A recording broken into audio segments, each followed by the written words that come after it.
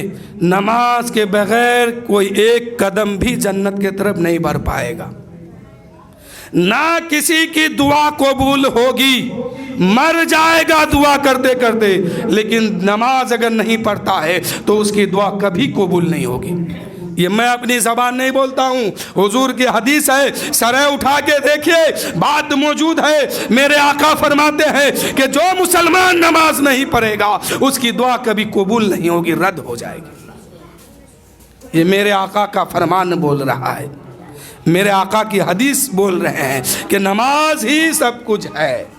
نماز پڑھتے ہیں تو آپ کے روزے کو بھی گنتی کیا جائے گا, آپ کے نوافل کو بھی گنتی کیا جائے گا, آپ کے صدقے کو بھی مانا جائے گا, آپ کے زکوٰۃ کو بھی گنتی کیا جائے گا, اس کا اجر دیا جائے گا, اس کا ثواب ملے گا.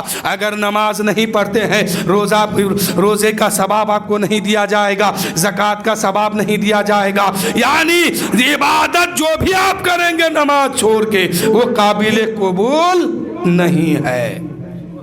اگر زکوٰۃ کو قبول کرانا ہے, نوافل کو قبول کرانا ہے اور عبادت کو قابل قبول بنانا ہے تو پہلے سر کو سجدے میں رکھیے اور کہیے مولا اے پروردگار, جتنی نماز قضا ہو گئی ہے اسے تو اپنے حبیب کے صدقے میں معاف فرما دے, اور جتنی زندگی آج بچی ہے مولا یہاں سے تو نماز پڑھنے کی توفیق دے دے, ہمارے خاندان کی تو مغفرت فرما دے.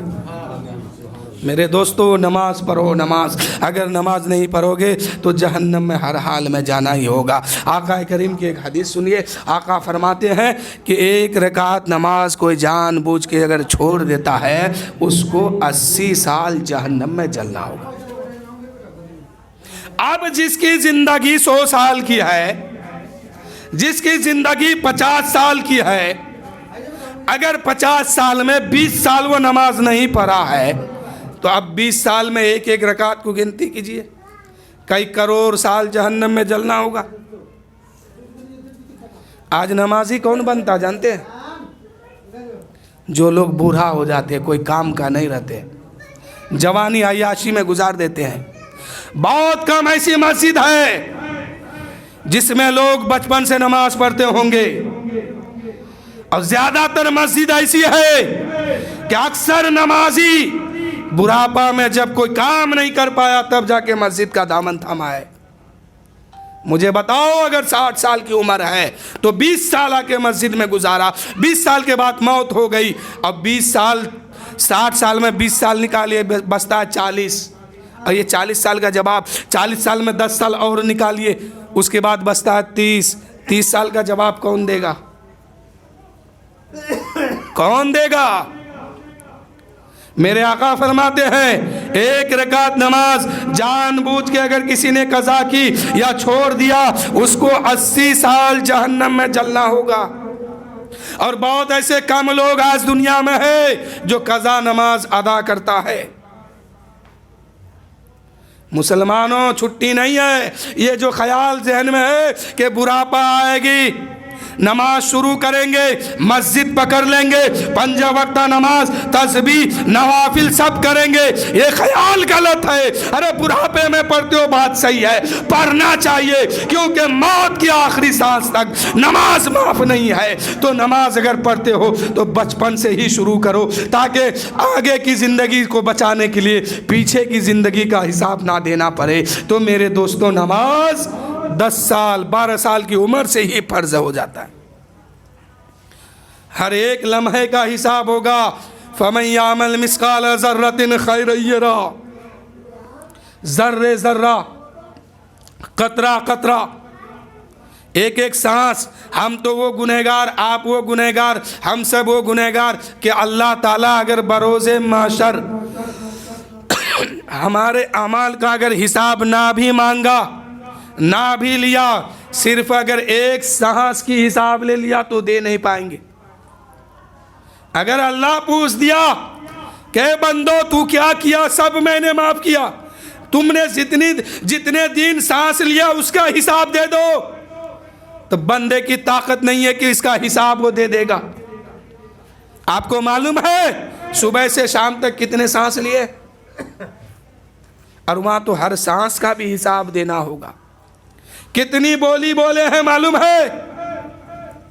نہیں ہے، لیکن اس بولی کا بھی حساب وہاں دینا ہوگا، یعنی قطرے قطرہ اور ذرہ ذرہ سب کا حساب دینا ہوگا۔ ایک عالم دین، ایک اولیاء اکرام تھے، ان کی بارگاہ میں ایک امیر شخص پہنچا تھا دعوت دینے کے لیے۔ گیا اور سوچا کہ یہ اللہ کا ولی ہے، اللہ والا ہے، ان کو ہم اپنے گھر میں بلائیں گے، میرے گھر میں اور برکت ہوگی۔ جا کے اس اولیاء کرام اللہ کے ولی کے دروازے کو کھٹکھٹایا۔ ایک جھوپڑی میں وہ رہتے تھے، ایک جھوپڑی میں وہ رہتے تھے۔ دروازہ کھٹکھٹایا گیا، اندر سے آواز آئی، کون؟ کہا کہ میں اس شہر کا سب سے بڑا رئیس ہوں، سب سے بڑا امیر آدمی ہوں۔ کہا کہ کیا مطلب ہے، کیا کام ہے؟ کہا حضور آپ سے کچھ بات کرنا ہے۔ دروازہ کھولا جاتا ہے، بات ہوتی ہے، سلام کلام ہوتا ہے۔ اس کے بعد وہ امیر شخص کہتے ہیں، وہ دولت والے کہتے ہیں، حضور آپ کو میں نے دعوت دینے کے لیے آیا ہوں، میں آپ کو دعوت دے رہا ہوں، میری دعوت کو قبول کیجئے، فلاں دن میرے گھر میں کھانے کی دعوت میں آپ بھی تشریف فرما ہو جائیے، آپ بھی تشریف لے کر کے آئیے۔ اس اللہ کے ولی نے فرمایا ٹھیک ہے، میں تیری دعوت کو قبول کروں گا، لیکن میری کچھ شرط ہے، اس شرط کو اگر مان لو گے تب میں دعوت قبول کروں گا، میری کچھ شرائط ہے اس کو بھی ماننا پڑے گا۔ اس امیر شخص نے کہا، اس بادشاہ والوں نے کہا، اس بادشاہ کے لوگوں نے کہا، حضور میں آپ کی بات کو ماننے کے لیے تیار ہوں، آپ کی شرط کیا ہے بتایا جائے۔ کہا ایسے نہیں لکھا جائے، اس وقت چمڑے میں لکھا جاتا تھا، یا پتے میں لکھا جاتا تھا، یا کاسے کی تھالی میں لکھا جاتا تھا، یا تانبے کی تھالی میں لکھا جاتا تھا۔ اب وہ تھالی نکالا گیا ہے، وہ چمڑا نکالا گیا ہے۔ اس امیر شخص نے کہا حضور بتائیے پہلی شرط کیا ہے، پہلی بات کیا ہے؟ وہ اللہ کے ولی فرماتے ہیں کہ پہلی بات میری یہ ہے کہ میں جب تمہارے گھر میں تشریف لے کے جاؤں گا، تمہارے دروازے پر قدم رکھوں گا، میرا جی جہاں چاہے گا میں وہیں بیٹھ جاؤں گا، تمہیں ہٹانا نہیں ہوگا، تمہیں روکنا نہیں ہوگا، تمہیں ٹوکنا نہیں ہوگا، تمہیں کچھ بولنا نہیں ہوگا۔ اس امیر شخص نے سوچا یہ اللہ کا ولی ہے، جھوپڑی میں رہتا ہے، غربت والی زندگی ہے، ان کی زندگی میں کوئی اچھا بچھونا نہیں ملا ہے، یہ سوچتے ہوں گے کہ میرے محل میں بیٹھیں گے، میرے گدے میں بیٹھیں گے، میری کرسی پر بیٹھیں گے، میرے محل میں بیٹھیں گے۔ اس نے کہا حضور آپ کی شرط مجھے منظور ہے۔ اس اللہ کے ولی نے فرمایا ایسے نہیں، لکھ لو۔ لکھ لیا گیا۔ اس امیر نے کہا حضور بتائیے دوسری شرط کیا ہے؟ اس نے اللہ کے ولی نے فرمایا میری دوسری شرط یہ ہے کہ جو میں کھاؤں گا تمہیں روکنا نہیں ہوگا، تمہیں ٹوکنا نہیں ہوگا، تمہیں کچھ بولنا نہیں ہوگا۔ کہا حضور مجھے منظور ہے۔ وہ امیر شخص سمجھتا تھا یہ اللہ کا ولی ہے، زندگی بھر سوکھی روٹی توڑا ہے، سوکھی روٹی کھایا ہے، یہ میرے گھر میں آئیں گے، عمدہ کھانا کھائیں گے، مرغا پلا کھائیں گے، روٹی کھائیں گے، بوٹی کھائیں گے، یعنی عمدہ کھانا کھائیں گے۔ امیر شخص نے کہا حضور مجھے منظور ہے۔ کہا اسے نہیں، لکھ لیا جائے۔ لکھ لیا گیا۔ اب اس نے کہا حضور آپ کی تیسری بات کیا ہے؟ اس اللہ کے ولی نے فرمایا میری تیسری بات یہ ہے کہ جو میں کروں گا تمہیں بھی کرنا ہوگا، جو میں کروں گا تمہیں بھی کر کے دکھانا ہوگا۔ اس امیر نے کہا یہ اللہ والے ہیں، یہ نمازیں پڑھتے ہیں، روزے رکھتے ہیں، قرآن کی تلاوت کرتے ہیں، نوافل پڑھتے ہیں، لوگوں کی مدد کرتے ہیں،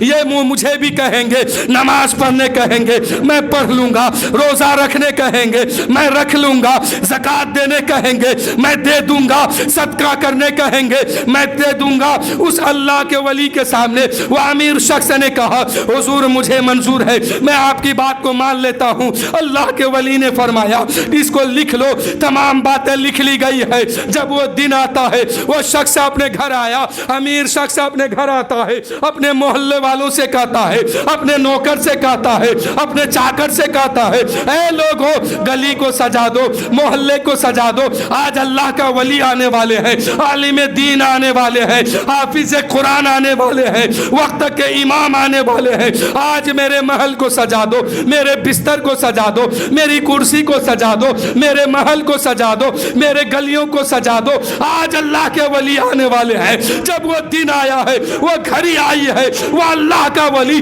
اپنے کمرے سے, اپنے حجرے سے باہر نکلتے ہیں, خرامہ خرامہ چلتے ہیں, جلدی جلدی چلتے ہیں, اور زبان سے کلمہ طیب جاری ہے, رب کا حمد و ثنا جاری ہے. اس امیر شخص کے دروازے کے قریب آتے ہیں. امیر شخص نے کہا, اے لوگوں دروازہ کھول دو, وہ اللہ کا ولی آتے ہیں, وہ جہاں چاہیں گے وہاں بیٹھ جائیں گے, اسے کوئی روکنا نہیں, اسے کوئی ٹوکنا نہیں, اسے کوئی منع مت کرنا. اب دروازہ کھولا گیا ہے, نوکر دروازہ کھولتے ہیں, وہ اللہ کا ولی دروازے کے اندر قدم رکھتے ہیں. اس اللہ کے ولی نے وہاں پر بیٹھا ہے جہاں پر ان کا نوکر بیٹھنا گوارا نہیں کرتا تھا, جہاں پر کوئی بیٹھنا گوارا نہیں کرتا تھا, وہ اللہ کا ولی وہاں بیٹھ گیا ہے. اب یہ امیر شخص پریشان ہے, یا اللہ میں نے تو سوچا تھا یہ میرے بستر پہ آ کے بیٹھیں گے, میرے گدا پہ آ کے بیٹھیں گے, میرے محل میں آ کے بیٹھیں گے, میری کرسی پر آ کے بیٹھیں گے. محل تو دھرے کے دھرا رہ گیا, بستر تو دھری کی دھری رہ گئی, کرسی تو ویسے کے تیسے رہ گئی, لیکن یہ اللہ والے وہاں بیٹھے ہیں جہاں میرے نوکر بیٹھنا گوارا نہیں کرتے ہیں. لیکن کریں تو کیا کریں, بات لکھی جا چکی ہے کہ کچھ بولنا نہیں ہے, ٹوکنا نہیں ہے, منع نہیں کرنا ہے. اب وہ امیر شخص نے کہا, اے میرے ماننے والوں سنو, اے میرے نوکروں سنو, اے میرے گاؤں کے لوگوں سنو, یہ اللہ کا ولی تو وہاں بیٹھے ہیں جہاں کوئی بیٹھنا گوارا نہیں کرتا ہے, لیکن میں کچھ کر نہیں سکتا ہوں. لیکن کھانے کا جب وقت آئے گا, کھانے کا وقت جب قریب آئے گا, دسترخوان جب لگ جائے گی, لیکن وہ اللہ کا ولی جہاں بیٹھیں گے, جو کھائیں گے, جو مانگیں گے اسے دے دینا, اسے روکنا مت. اگر وہ مرغا مانگے دے دینا, پلاؤ مانگے دے دینا, روٹی مانگے دے دینا, گوشت مانگے دے دینا, جو وہ مانگیں گے اسے پیش کر دینا, اسے روکنا نہیں, اسے ٹوکنا نہیں, جہاں چاہیں گے وہاں بیٹھ جائیں گے, لیکن اسے منع مت کرنا. لیکن جب کھانے کا وقت آیا ہے, دسترخوان لگا ہے, گاؤں کے لوگ بیٹھے ہیں, اڑوس پڑوس کے لوگ بیٹھے ہیں, نوکر چاکر بیٹھے ہیں, سب پانی لے کے انتظار کر رہا ہے, کوئی کھانا لے کے انتظار کرتا ہے, کوئی گوشت لے کے انتظار کرتا ہے کہ وہ اللہ کا ولی کہاں بیٹھیں گے اور کب کیا مانگیں گے, سب ہاتھ میں لے کے انتظار کر رہا ہے. لیکن جب کھانے کا وقت آیا ہے, دسترخوان لگی ہے, وہ اللہ کا ولی اپنے جھولے سے سوکھی روٹی کا ٹکڑا نکالتے ہیں اور چبانا شروع کر دیتے ہیں. اس کا گوشت ویسے کی ویسے رہ گیا, پلاؤ دھرا کا دھرا رہ گیا, روٹی دھری کی دھری رہ گئی, اس کا عمدہ کھانا ویسے رہ گیا. لوگ حیرت زدہ ہے کہ کرے تو کیا کرے.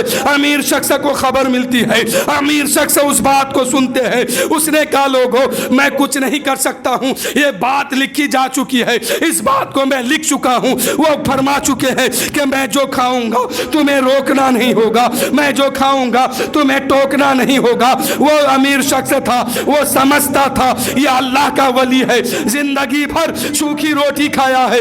آج ان کو دعوت میں دیتا ہوں, یہ میرے گھر میں آئیں گے, عمدہ کھانا دیکھیں گے, پیٹ بھر کے کھائیں گے, جو جی چاہیں گے کھائیں گے, ہر کھانے کا انتظام کیا ہے. لیکن جب سنا ہے کہ وہ اللہ کا ولی اپنے سوکھی روٹی کو, اپنے جھولی سے سوکھی روٹی کو نکال کر کھانا شروع کر دیا ہے, تو میرے دوستو اس امیر شخص نے کہا, میں کچھ کر نہیں سکتا ہوں, اس لیے کہ بات لکھی جا چکی ہے, شرط مانا جا چکا ہے, شرط کو میں مان لیا ہوں, میں کچھ نہیں کر سکتا. لیکن اب ان کی تیسری شرط کیا ہے وہ مجھے پتا نہیں ہے. لوگ حیرت زدہ ہے, لوگ پریشان ہے, مسلمان سوچ میں پڑ گیا ہے کہ آخر تیسری بات کیا ہوگی. اس اللہ کے ولی نے فرمایا, اے لوگوں سنو, میرے قریب آؤ. نوکر قریب آیا ہے, چاکر قریب آیا ہے, پڑوس کے لوگ قریب آئے ہیں, امیر شخص قریب آیا ہے, وہ بادشاہ بھی قریب آیا ہے. اس اللہ کے ولی نے فرمایا, اے لوگوں جاؤ لکڑیاں جمع کرو. لکڑیاں جمع کرنے کے لیے لوگ چلے گئے ہیں.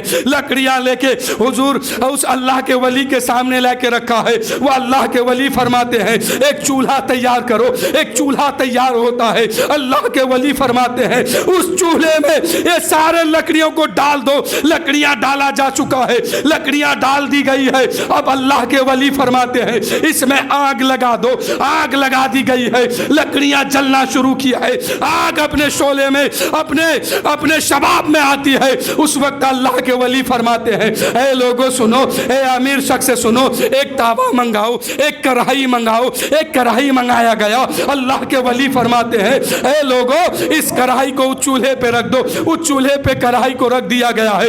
اب یہ اللہ کے ولی اس کڑھائی کے قریب جاتے ہیں اور کیا دیکھتے ہیں؟ لوگوں نے کیا دیکھا ہے؟ آگ چل رہی ہے, اس کے اوپر کڑھائی رکھی جا چکی ہے. نیچے کی آگ اتنے کڑھائی کو گرم کیا ہے, اتنے تپایا ہے کہ وہ کڑھائی لال سرخ ہو گئی ہے, بالکل لال ہو چکی ہے. وہ اللہ کا ولی اس کڑھائی کے قریب جاتے ہیں, اپنے پیر سے جوتی نکال دیتے ہیں, اس کڑھائی کے اوپر کھڑے ہو جاتے ہیں, ننگے پیر کھڑے ہو جاتے ہیں اور ارشاد فرماتے ہیں اے لوگوں سنو, میں صبح سے شام تک آج میں نے کیا کیا کیا ہے اس کا حساب میں تمہیں دیتا ہوں. سنو, میں نے آج صبح سے شام تک اتنی رکعتیں نمازیں پڑھی ہے, اتنے قرآن کی تلاوت کیے ہیں, اتنے غریبوں کی مدد کیے ہیں, اتنے بیواؤں کی مدد کی ہے, اتنے یتیموں کے سر پہ ہاتھ رکھا ہے, اتنے کام میں نے کیا ہے. اے امیر لوگوں سنو, اے پڑوس کے لوگوں سنو, اے نوکر چاکر سنو, صبح سے شام تک میں نے کیا کیا کیا ہے اس کا میں حساب دیتا ہوں. اب پوری حساب دینے کے بعد وہ اللہ کا ولی گرم کڑھائی سے نیچے آتے ہیں اور ارشاد فرماتے ہیں اے امیر لوگوں ادھر آؤ, اے بادشاہ والوں ادھر آؤ, اے سپاہیوں ادھر آؤ, اے وزیروں ادھر آؤ. تم نے تو شرط مانا تھا کہ میں جو کروں گا وہ تم بھی کرو, لیکن اب میں نے تو کر کے دکھا دیا ہے. گرم کڑھائی کے اوپر پیر رکھ کے حساب دے دیا ہے کہ صبح سے شام تک میں نے کیا کیا ہے. اب تمہاری باری ہے, اب تم اس کڑھائی کے اوپر کھڑا ہو جاؤ اور صبح سے شام تک کیا کیا کیا ہے اس کا حساب دے دو. اللہ نے تمہیں زندگی دی ہے, نمازیں پڑھی ہے کہ نہیں, روزہ رکھا ہے کہ نہیں, قرآن کی تلاوت کیا ہے کہ نہیں, اللہ نے تمہیں دولت دیا ہے, یتیموں پہ خرچ کیا ہے کہ نہیں, بیواؤں پہ خرچ کیا ہے کہ نہیں, بے سہاروں کو مدد کیا ہے کہ نہیں, اس کی حساب اس کڑھائی کے اوپر دے دو. اس امیر شخص نے کہا اے اللہ کے ولی, ہم انسان ہے, ہم اس گرم کڑھائی پر کیسے حساب دیں گے؟ اس کے اوپر ہم اگر چڑھیں گے, اس کے اوپر پیر رکھیں گے, ہمارا پیر جل جائے گا, ہماری وجود چل جائے گی, ہم ختم ہو جائیں گے. اس کے اوپر حساب نہیں دے سکتے ہیں. وہ اللہ کا ولی فرماتے ہیں اے لوگوں, جب اس گرم کڑھائی پر ایک دن کا حساب نہیں دے سکتے ہو تو اس دن کو یاد کرو جب میدان قیامت ہوگا, زمین تانبے کی ہوگی, آسمان سوائنے سے پر, سورج سوائنے سے پر ہوں گے, اللہ کا رو جلال میں ہوگا. اس وقت پوری زندگی کی حساب تم کیسے دو گے؟ پوری زندگی کے بارے میں کیسے بتاؤ گے؟ فَمَن يَعْمَلْ مِثْقَالَ ذَرَّةٍ خَيْرًا يَرَهُ وَمَن يَعْمَلْ مِثْقَالَ ذَرَّةٍ شَرًّا يَرَهُ. اے لوگوں, جب ایک دن کی حساب اس معمولی کڑھائی پر, ایک دنیاوی کڑھائی پر چڑھ کے تم نہیں دے سکتے ہو, تو میدان محشر میں رب کے سامنے پوری زندگی کا حساب کیسے دو گے؟ پوری زندگی کی کہانی کیسے بیان کرو گے؟ فَمَن يَعْمَلْ مِثْقَالَ ذَرَّةٍ خَيْرًا يَرَهُ وَمَن يَعْمَلْ مِثْقَالَ ذَرَّةٍ شَرًّا يَرَهُ. اے لوگوں, تمہیں قطرہ قطرہ کا حساب دینا ہوگا, اور تنکا تنکا کا حساب دینا ہوگا, ذرے ذرے کا حساب دینا ہوگا, کتنا مال کمایا اس کا حساب دینا ہوگا, کتنا کھایا اس کا حساب دینا ہوگا, کس کو پریشان کیا اس کا حساب دینا ہوگا, ماں باپ کی خدمت کیا کہ نہیں کیا اس کا حساب دینا ہوگا, بچوں کی پرورش صحیح ڈھنگ سے کیا کہ نہیں کیا اس کا حساب دینا ہوگا, پڑوسی کا خیال کیا کہ نہیں کیا اس کے بارے میں بتانا ہوگا. تمہارے پڑوس میں کتنے یتیم ہیں, کتنے بیوہ ہیں, کتنے مجبور ہیں, کتنے لاچار ہیں, ان لوگوں کا خیال کیا کہ نہیں, ان لوگوں کے گھر میں کھانا پہنچایا کہ نہیں, رقم سے مدد کیا کہ نہیں, شفقت کا ہاتھ رکھا کہ نہیں, اس کا تمہیں حساب دینا ہوگا. وہ اللہ کا ولی فرماتے ہیں اے لوگوں, اللہ نے تمہیں زندگی دی ہے, طاقت دیا ہے, قوت دیا ہے, دولت دیا ہے, بتاؤ اس دولت کو کیسے خرچ کرتے ہو جب اس گرم کڑھائی پر تم حساب نہیں دے سکتے ہو, وہ بھی 24 گھنٹے کا, تو پوری زندگی کا حساب اپنے رب کے سامنے کیسے دو گے؟ درود شریف پڑھیے, اللہم صلی علی سیدنا شفیعنا حبیبنا مولانا محمد معدن الجود والکرم بارک وسلم صلو علیہ الصلاۃ والسلام علیک یا رسول اللہ صلی اللہ تعالیٰ علیہ وسلم۔ میرے دوستو، کل میدان محشر قائم ہوگا، ایسا نہیں کہ کوئی چھپ جائے گا۔ اسرافیل علیہ السلام جب سور پھونکیں گے، پہلا سور پھونکیں گے تو کیا ہوگا؟ سب ختم ہو جائیں گے، جو جہاں ہوگا وہیں مر جائیں گے۔ پہاڑ روئی کی طرح اڑنے لگے گا، مکان دکان سب اڑنے لگے گا، زمین اڑنے لگے گی، دنیا کی وجود ختم ہو جائے گا۔ پھر اللہ تعالیٰ کے حکم سے اللہ تعالیٰ اپنے قدرت کاملہ سے حضرت اسرافیل کو پھر پیدا فرمائیں گے، زندہ فرمائیں گے۔ اللہ تعالیٰ پھر زندہ فرمائے گا۔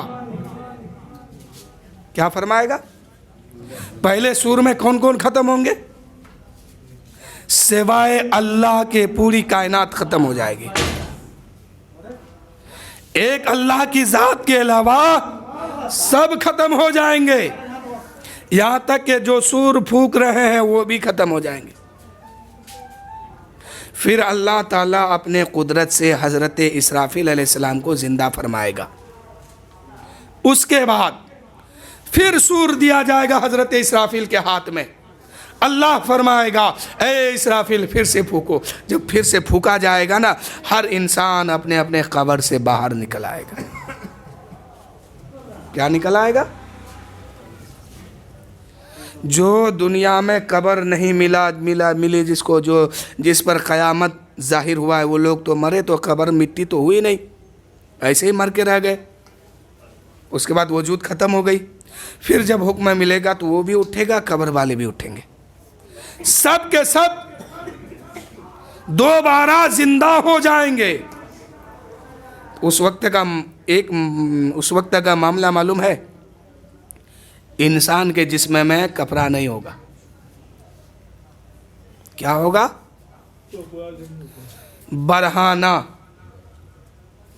ہر انسان قبر سے باہر نکلیں گے، عورت مرد بوڑھا بچہ سب، لیکن جسم میں کپڑا کسی کا نہیں ہوگا۔ یہ خبر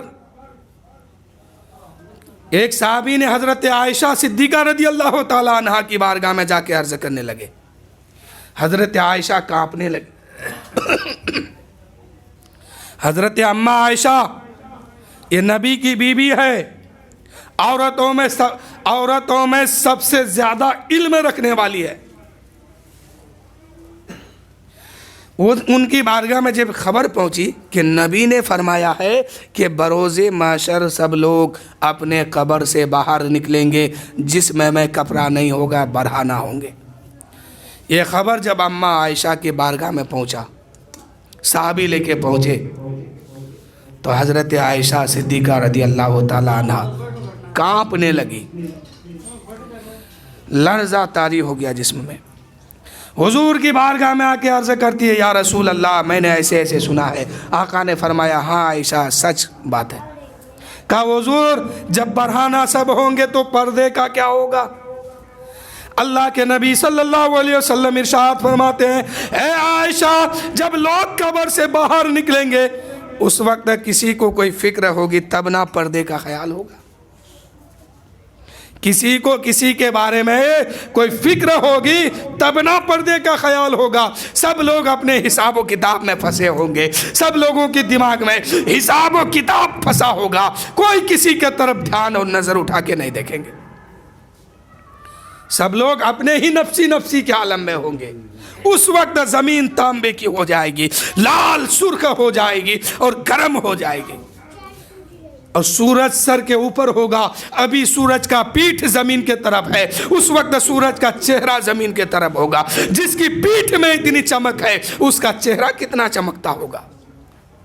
جب وہ پیٹھ زمین کے طرف کرے، پیٹھ زمین کے طرف ہے تو اتنی گرمی ہے، جب اس کا چہرہ چمکے گا زمین کے طرف تو کتنی گرمی ہوگی، کتنی شدت کی پریشانی ہوگی۔ اس وقت زمین تانبے کی، سورج سبائے نیزے پر، سر کے اوپر سورج ہوگا، انسان نفسی نفسی کے عالم میں ہوں گے، کوئی کسی کے طرف نہیں دیکھے گا، انسان اپنے ہی پریشانی میں مبتلا ہوگا۔ سامنے پل صراط ہوگا، سامنے میزان ہوگا، سامنے حساب دینے کی بات ہوگی۔ لوگ کس کو کب دیکھیں گے؟ سب اپنے ہی فکر میں مبتلا ہوں گے کہ ہم جب پل صراط میں جائیں گے ہمارا کیا حال ہوگا، ہم جب میزان پہ پہنچیں گے ہمارا کیا حال ہوگا، ہم جب رب کے سامنے جائیں گے کون سا منہ لے کے جائیں گے۔ اس وقت انسان اپنے ہی پریشانی میں مبتلا ہوں گے۔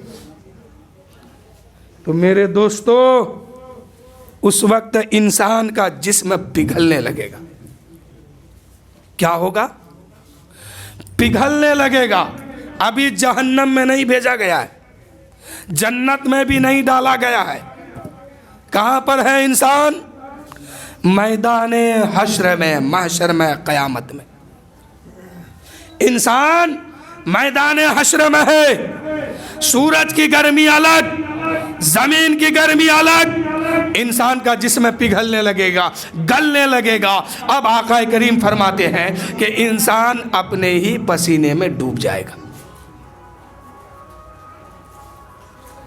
کسی کا پسینہ گھٹنے تک، کسی کا ٹکنے تک، کسی کا کمر تک، کسی کا گلے تک، کسی کا سینے تک، کوئی انسان اس میں اپنے پسینے میں ڈوبکی لگائے گا۔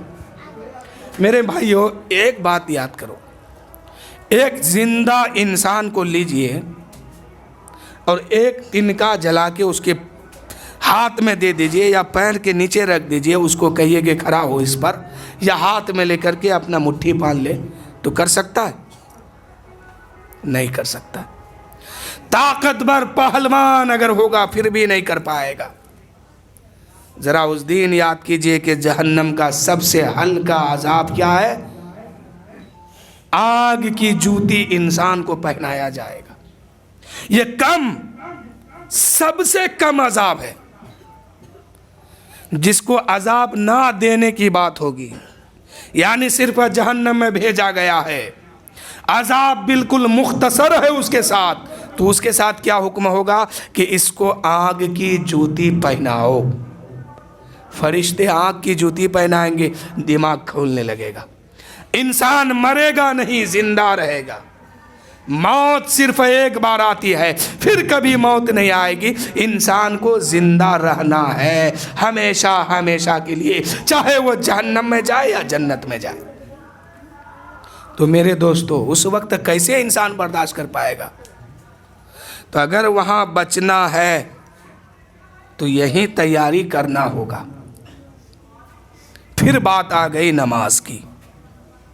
نماز کے علاوہ اگر قبر میں جاتے ہیں تو قبر میں بھی پٹائی ہے، حشر میں جاتے ہیں تو حشر میں بھی رسوائی ہے، آخر میں جہنم میں ڈالا جائے گا۔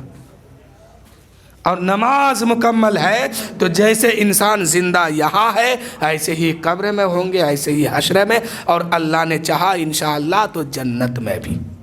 جنت تو مسلمان کے لیے نہ بنا ہے، ارے جنت ہم سب کے لیے نہ بنا ہے، تو پھر مسلمان جہنم میں کیسے جائے گا؟